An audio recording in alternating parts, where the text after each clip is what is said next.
Bonjour et bienvenue, voici notre tour d'horizon économique, géopolitique et boursier. Nous sommes le mercredi 13 novembre. Et pour comprendre comment tourne la planète finance, c'est sur la bourse au quotidien et nulle part ailleurs. Et l'épisode du jour s'intitulera Le marathon des morts vivants. Oui, un véritable marathon haussier entamé le 3 octobre dernier pour l'ensemble des places occidentales et même la bourse de Tokyo.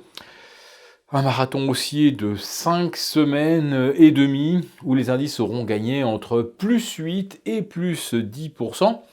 On a déjà vu des performances plus spectaculaires sur 5 semaines, mais aucun retracement intermédiaire. Les marchés avancent comme des morts vivants. Ils ne s'arrêtent jamais. Et surtout, il n'y a pas véritablement d'impulsion, il n'y a évidemment aucun enthousiasme, aucune forme d'exubérance. Oui, les marchés avancent effectivement comme un peloton de morts vivants, avec une sorte de programme sous-jacent qui est j'avance en fonction des liquidités que les banques centrales déversent dans le marché. Alors, on en était, comme je le disais hier, à 16 hausses sur 20 en moyenne sur Tokyo, New York, l'Eurostoxx 50 et le CAC 40. CAC 40 qui a pulvérisé hier un nouveau record historique absolu, le CAC 40 Global Return. C'était pendant d'ailleurs mon direct avec nos abonnés à la lettre Béchat confidentielle. On a vu le CAC 40 Global Return atteindre les 16 090 points, franchir la barre des 29% de hausse cette année. Une année où, je le rappelle, par 3 fois, les perspectives de croissance ont été revues à la baisse et les perspectives bénéficiaires l'ont également été. On aboutit finalement au maintien de la profitabilité du troisième trimestre 2018 sur les actions cotées au sein de l'Eurofirst 600. Pour le S&P 500, en revanche, on est à moins 3,5 ou moins 4%. Mais par rapport au 13 novembre 2018, nous en sommes maintenant à plus de 15% de hausse. Je dis bien donc sur 12 mois.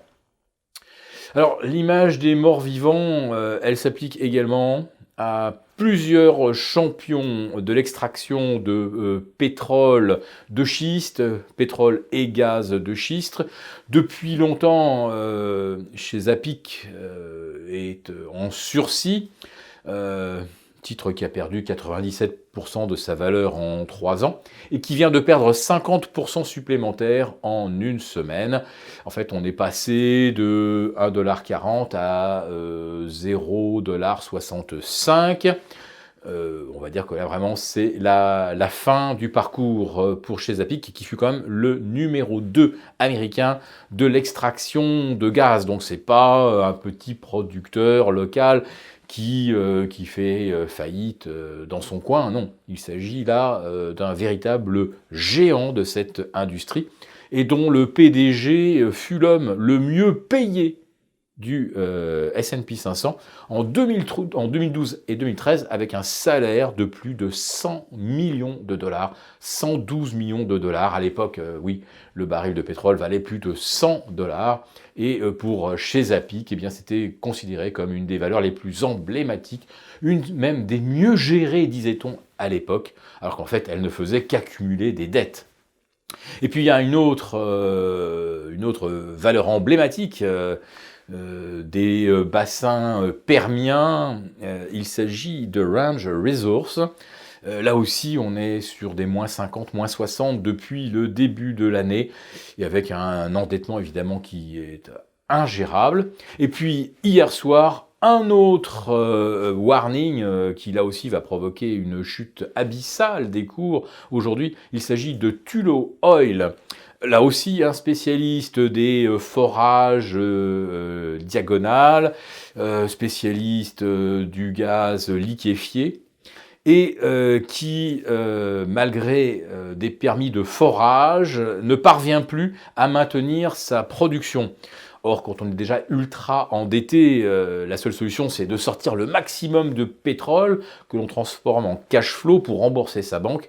Si malgré tous les investissements, on ne parvient plus à maintenir le rythme de production, alors l'effet de ciseau endettement sur chiffre d'affaires devient également quasi mortel. Voilà. Donc chez Zapic, le vrai mort-vivant dont on attend peut-être la chute d'ici la fin de la semaine, enfin en tout cas l'annonce de la faillite en fin de semaine, Range Resources et Tullow Oil en très très mauvaise posture.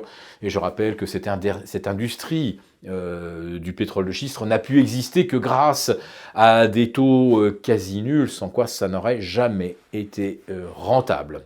Alors le marathon haussier est peut-être en train de s'achever. On a eu une succession de 7 records consécutifs sur le CAC 40 Global Return et sur le Dow Jones, sans aucun enthousiasme, j'en suis d'accord, mais avec des caractéristiques techniques qui sont typiques de celles d'une fin de bulle. Voilà, si cette vidéo vous a plu, n'hésitez pas à nous mettre un petit pouce en l'air, et je répondrai de nouveau à vos questions en direct demain à 11h30 pour les abonnés de la lettre confidentielle. Alors, si vous n'êtes pas abonné, n'attendez pas pour le faire et vous n'avez qu'à cliquer sur le lien qui va apparaître en dessous de cette vidéo. Je vous dis à demain 11h30 pour le direct.